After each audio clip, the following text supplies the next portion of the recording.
Halo semuanya, selamat pagi. Assalamualaikum warahmatullahi wabarakatuh. Kami dari kelompok 6 kelas Bahasa Indonesia kelas 29 akan mempresentasikan hasil kerja kelompok kami yang berjudul Praktik Menemukan dan Mengelola Referensi dengan Aplikasi Mendeley. Slide berikutnya. Sebelumnya, perkenalkan masing-masing anggota kelompok dari kami.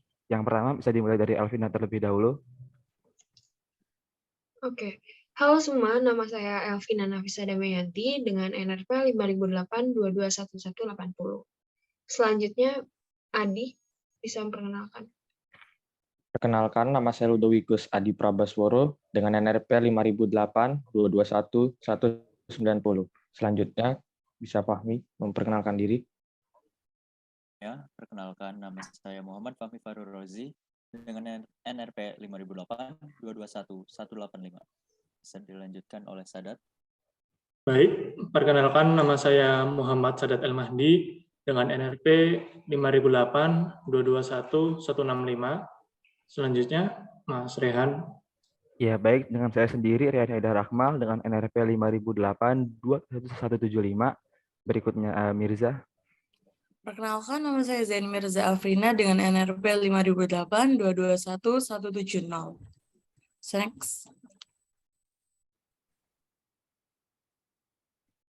Next. Oke. Yang pertama, menulis ilmiah wajib diawali dengan kegiatan mencari atau menemukan referensi yang kredibel. Mengapa? Jawabannya adalah agar karya ilmiah yang dibuat menjadi berkualitas karena referensi merupakan rujukan tentang gambaran informasi tentang buku ataupun sumber terkait yang memudahkan pembaca menelusuri sumber asli dari karya ilmiah yang dibuat sehingga memperkecil resiko bila terjadi kesalahan pada teori. Pembaca akan merujuk pada referensi yang ditulis oleh penulis. Next slide. Lalu, bagaimana sih referensi yang kredibel itu? Yang pertama tentunya dapat dipercaya. Dapat dipercaya di sini yakni memiliki basis data ataupun terindeks, diakui, dan ditautkan, serta dimasukkan ke dalam basis data yang telah dikeluarkan oleh lembaga yang terpercaya tentunya. Kemudian yang kedua yakni dapat dipertanggungjawabkan, di mana data yang didapat itu adalah data yang valid dan tidak dibuat-buat. Kemudian juga dapat dipertanggungjawabkan ini dapat diartikan sebagai jurnal atau referensi yang kita ambil itu telah diterbitkan oleh lembaga yang resmi ataupun terdaftar. Kemudian yang nomor 3 adalah dapat dilacak, yakni dapat dilacak ini dapat diartikan sebagai jurnal ataupun karya ilmiah yang kita ambil sebagai referensi itu dapat kita lacak dengan memiliki nomor indeks seperti DOI ataupun ISBN dan ISSN. Beberapa sumber yang kredibel, yakni seperti contohnya pengindeks dari Google Scholar, Scopus, Mendeley, Sinta, dan Crossref, ataupun dari penerbit seperti Elsevier, Sagi Journals, dan Taylor and Francis. Kemudian selanjutnya yakni mencari referensi. Yang pertama adalah menentukan topik. Pada langkah menentukan topik ini, contohnya kita ingin mengambil topik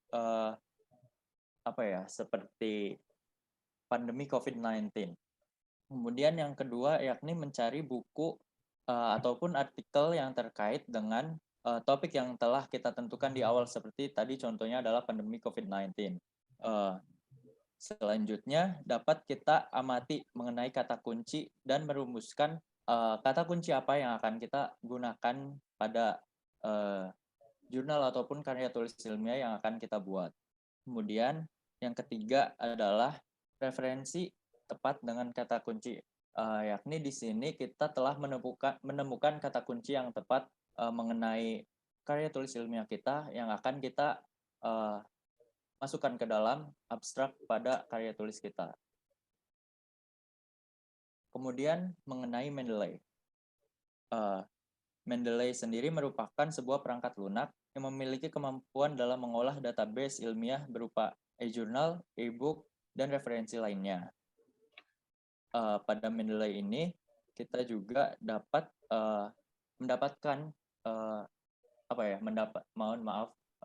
kita dapat mendapatkan referensi yang sangat kredibel. Salah satunya adalah dan memanfaatkan fitur pencarian pada Mendeley. Mendeley menyediakan fitur pencarian dokumen yang sangat memudahkan kita dalam mencari referensi. Kita juga dapat menggunakan versi web, desktop, ataupun mobile.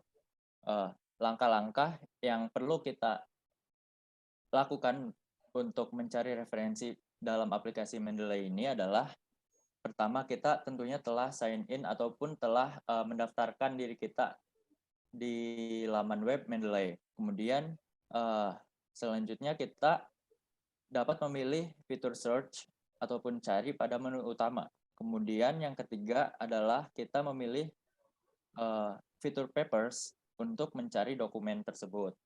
Lalu kita memasukkan kata kunci yang akan kita cari, lalu kita pilih search. Kemudian langkah selanjutnya adalah Mendeley akan menampilkan hasil pencarian berdasarkan kata kunci yang telah kita masukkan ke dalam fitur search atau pencarian yang tadi. Untuk membantu kita menemukan dokumen yang dapat di-download, kita dapat menandai pilihan kita dengan cara mengeklik Open Access Article Only.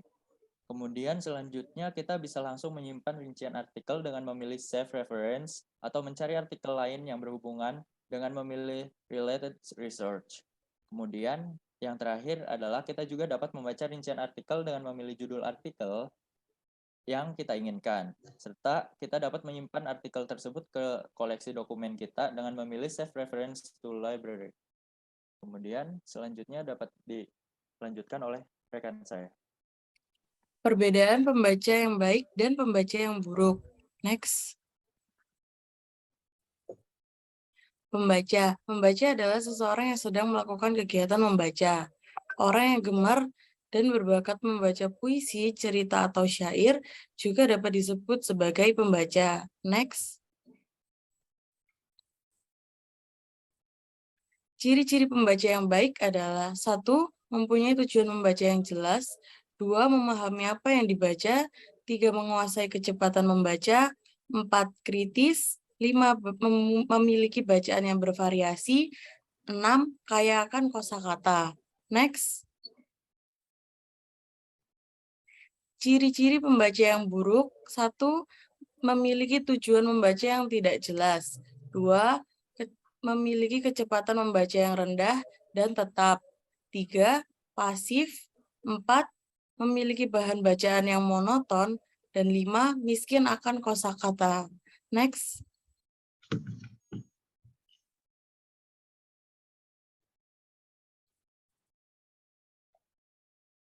Baik, definisi membaca. Definisi membaca menurut Harsa Sujana adalah satu kegiatan komunikasi interaktif yang memberi kesempatan kepada pembaca dan penulis untuk membawa latar belakang dan hasrat masing-masing. Dapat dipahami bahwa membaca merupakan sebuah kegiatan meresepsi, menginterpretasi, serta menganalisa yang dilakukan oleh pembaca untuk mendapatkan pesan yang disampaikan oleh seseorang penulis dalam media tulisan. Bisa dilanjut.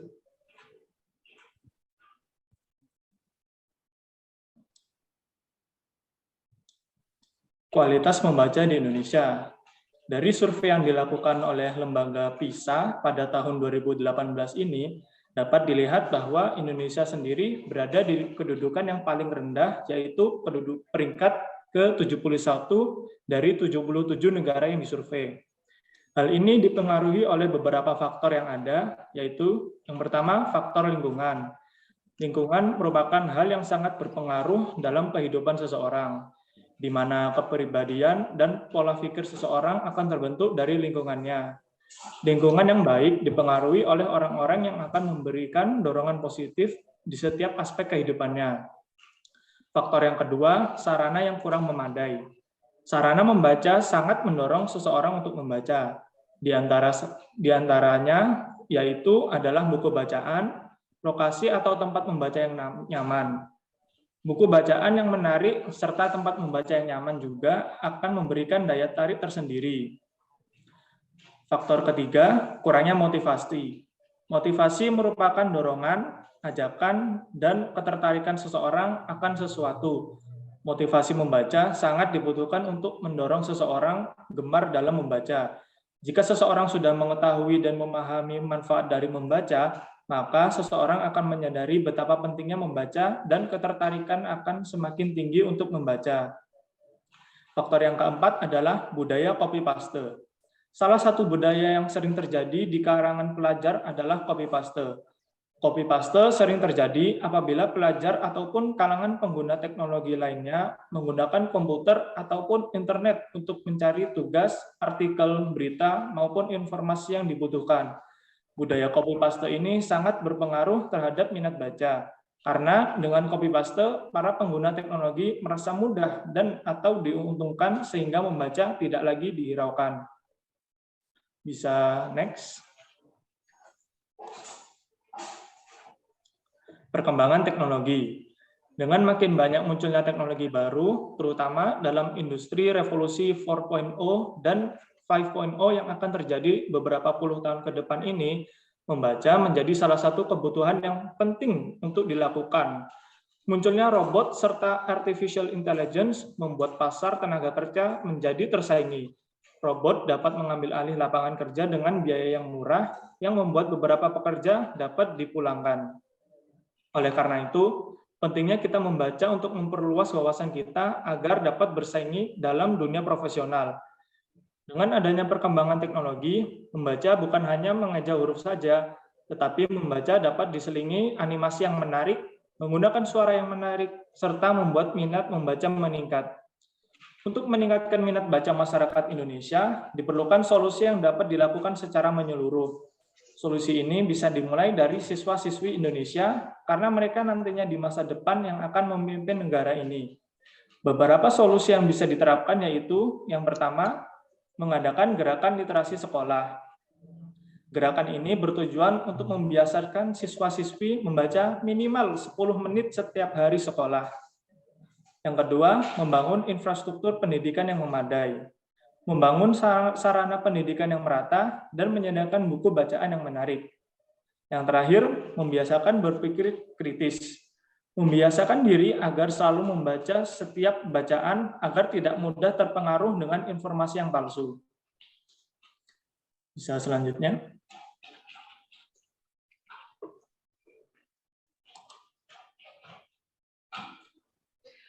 Selanjutnya, setelah dijelaskan tentang membaca, saya akan menjelaskan tentang menulis ilmiah wajib diawali kegiatan membaca referensi yang sudah ditemukan, dan membaca itu sebenarnya termasuk kegiatan sulit atau mudah.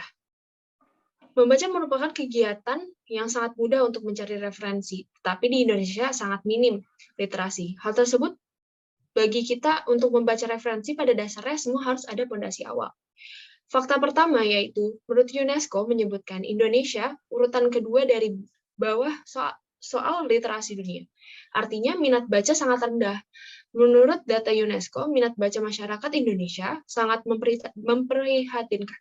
Hanya 0,001%. Artinya 1.000 orang Indonesia cuma hanya satu orang yang rajin membaca.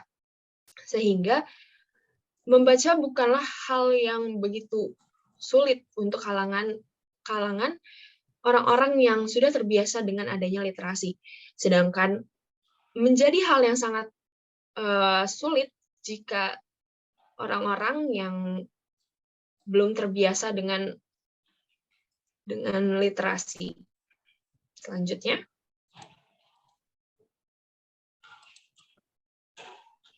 Kemudian ada cara menyimpan referensi dengan aplikasi Mendeley. Terdapat 3 cara menyimpan referensi dengan aplikasi Mendeley. Yang pertama dengan cara memasukkan file referensi dalam bentuk PDF dalam aplikasi Mendeley. Langkah yang pertama, buka aplikasi Mendeley, kemudian klik Add New pada pojok kiri atas, kemudian klik Files from Computer, dan akan muncul halaman untuk mencari file pada komputer. Atau jika ingin lebih mudah, bisa dengan menyeret atau menarik file dari folder ke halaman aplikasi Mendeley. Kemudian, setelah muncul halaman untuk mencari file, carilah file yang akan dipilih untuk dimasukkan ke dalam Mendeley. Klik file yang akan dipilih, kemudian klik Open. Aplikasi Mendeley akan membaca data-data dari file, dan jika sudah selesai, akan tersedia di halaman depan atau pada halaman Mendeley Library. Yang kedua, dengan cara memasukkan file referensi dari Google Scholar dalam bentuk file RIS. Langkah pertama, unduh referensi dari Google Scholar dalam bentuk file RIS. Kemudian, klik Add New pada pojok kiri atas, klik Import Library, pilih RIS. Kemudian muncul halaman untuk mencari file pada komputer. Cari file bernama scholar.ris, kemudian jika sudah terpilih, klik Open. Aplikasi Mendeley akan otomatis membaca data-data dari file dan akan tersedia di halaman library. Yang ketiga, dengan cara memasukkan file referensi secara manual. Langkah pertamanya, klik Add New pada pojok kiri atas, kemudian klik Entry Manually. Yang kedua, terdapat menu untuk dimasukkan berbagai macam informasi, seperti jenis referensi, judul, penulis, tahun terbit, dan abstrak. Yang ketiga, setelah semua informasi telah dimasukkan, klik Add Entry, kemudian file akan tersedia di halaman depan atau pada halaman Mendeley Library. Berikut terdapat contoh gambar-gambar untuk memasukkan file referensi dalam bentuk PDF. Next. Ya, baik teman-teman, sekarang saya akan memaparkan cara menggunakan Mendeley untuk menulis kutipan dan daftar pustaka di Microsoft Word. Yang pertama adalah buka dokumen yang ingin diberi kutipan, kemudian letakkan kursor di akhir kalimat yang ingin diberi kutipan atau sitasi. Yang ketiga, klik tab Reference, kemudian klik Insert Citation, seperti pada gambar di kiri atas. Kemudian klik Go to Mendeley. Lalu pilih jurnal atau artikel yang ingin disitasi atau dikutip, kemudian klik Cite, seperti pada gambar di kanan atas. Kemudian tunggu beberapa saat sampai kutipannya muncul, seperti gambar di bawah. Lalu, untuk menghapus kutipan, cukup blok tulisan citasinya pada gambar ini seperti mulai dari tanda yang dikurung, kemudian hapus dengan menekan tombol delete pada keyboard. Kemudian saya akan memaparkan cara membuat daftar pustaka menggunakan Mendeley. Langkah pertama adalah buat satu halaman khusus untuk daftar pustaka dengan klik Insert, kemudian Blank Page. Kemudian letakkan kursor di bagian yang ingin ditampilkan daftar pustakanya, seperti pada gambar di kiri atas. Lalu klik Reference, kemudian klik Insert Bibliography yang ada di kotak Mendeley, seperti pada gambar di kanan atas. Kemudian tunggu beberapa saat sampai daftar pustakanya muncul secara otomatis seperti pada gambar di bawah. Sekian pemaparan dari kelompok kami. Terima kasih atas perhatiannya. Wassalamualaikum warahmatullahi wabarakatuh.